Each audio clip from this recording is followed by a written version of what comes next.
Unfortunately, you guys won't hear me sing.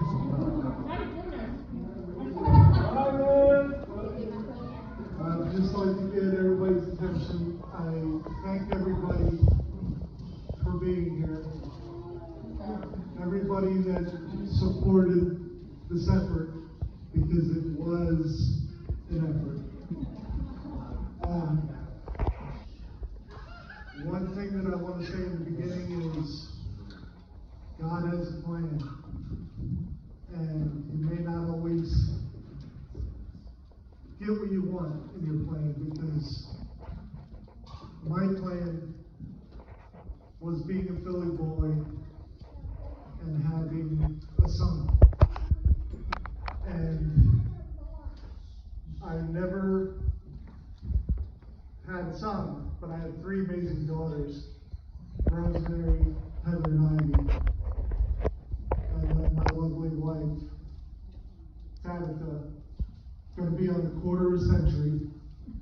So you can tell her age, not mine. She's only 5 months older, but I wanted the older woman. And one that could cook. Now, as you guys can tell, she doesn't starve me like Blue. Like, we need to get him some more food. The first thing I want is for the groomsmen. I have a gift that I purchased for the groomsmen. And when I call your name up, come and visit Ivy at our table. Receive your gift and get it back to the table. First is going to be Nelson Sr.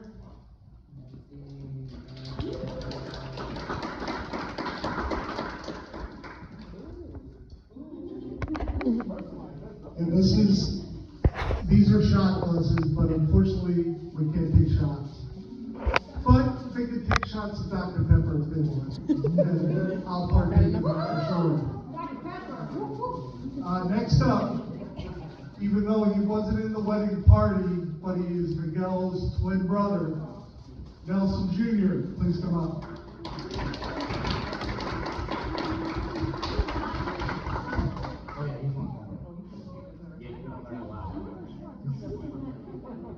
Good job, Nelson.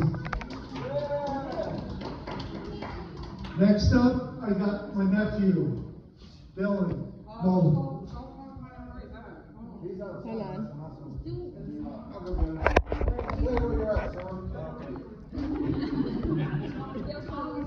You want your shot glass that much? Maybe. It's not that bad. It's only been 2 or 3 hours. It's only been 3 hours.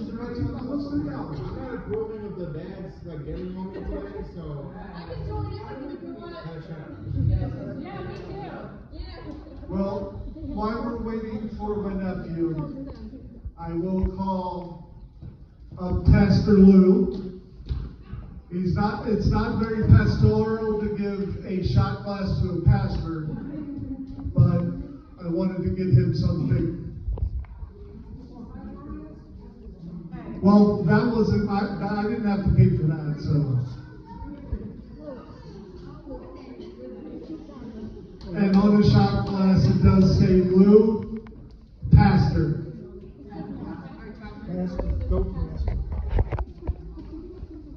Now my nephew, Dylan Mulhern.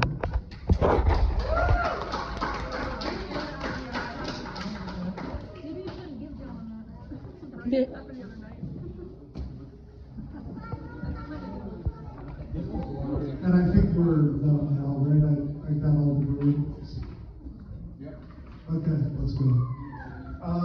Actually, I guess Miguel, please come up to Ivy.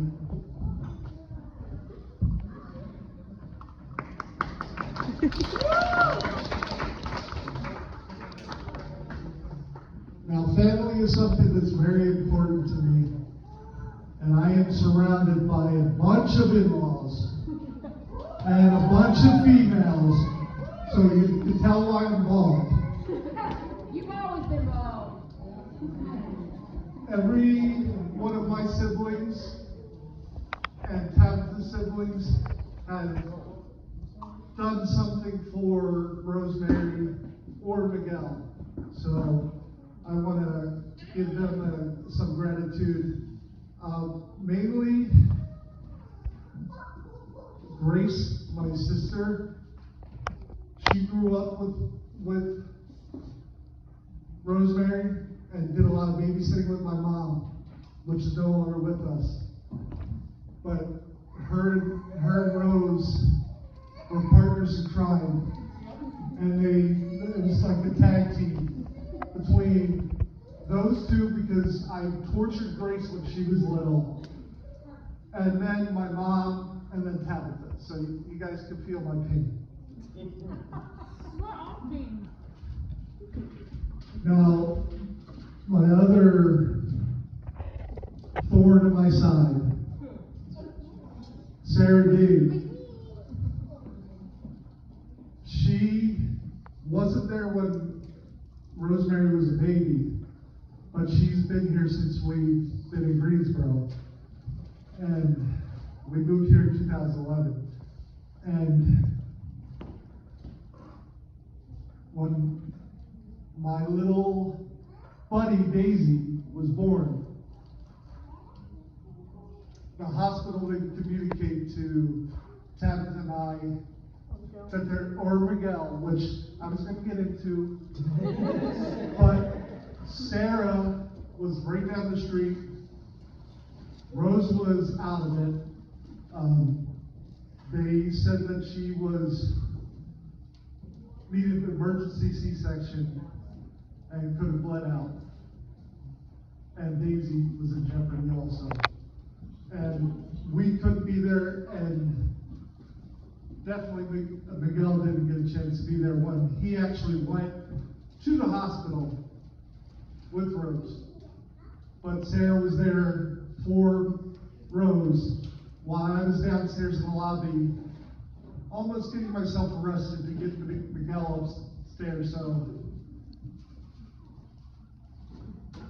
I will do anything for any of my family members, and you guys do the same for mine. So, Sarah, thank you for being there for Rose. Now, not much longer, I'm sorry. But we're going to start with the story of how I met Miguel. In a galaxy far, far away. You got to add more fars. Far, far, far, far away. Rose asked me if she could have friends over to hang out because she was going to school. And I was like, sure, you're at my house. I could keep an eye. Well, that day, I didn't even know Miguel's name yet. But Rose and Miguel came in, brought Miguel into the man cave where I was doing some work, slammed the door, left him in there with me, didn't introduce us, and he was nervous, and it turned into a little bit of an interrogation. And he said, Mr. Mulhern, can I go out with your daughter, hang out with your daughter? And I said, here's a questionnaire. I want you to fill this out and hand it back to me before you leave. And to Miguel's, he filled it all out, except for like the social stuff. But there were questions like, which broad bone don't you want broken? What's your burial preference? He filled all this out. He didn't want to be with Hava up in New York where he was from. Where I think that's where he is. Right, Lou?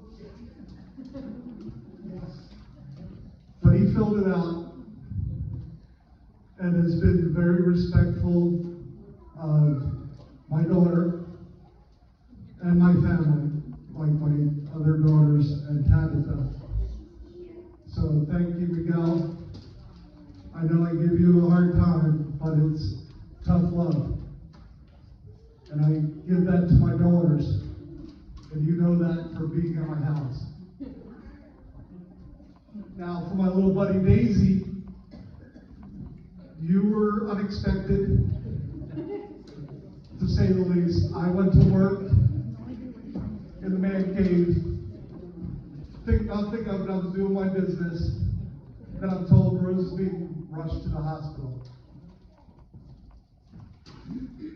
And all I was hoping for wasn't a boy. I was like, a grandson, please. And when Sarah called down to tell us that Rose was okay, which is my first priority, and then of course Daisy, but they said it was a girl. So my head plopped against the wall. But I love her to death, and I'll do anything for her. Just like I would for my family and for Miguel. And now to my daughter. We may not have seen eye to eye, but like I said, I've given you tough love and try to give you the values of family, love, God, and unfortunately, Miguel, you've got a girl version of me, so you will have probably gonna have to book some sessions. I'm just joking. But she is a firecracker, to say the least. But you look beautiful today, Rose. I'm proud to be your dad, and I'm proud of the mother, the woman that you've become. So I would like you guys to raise your glass and take a sip. And I'm going to pass it off to Nelson.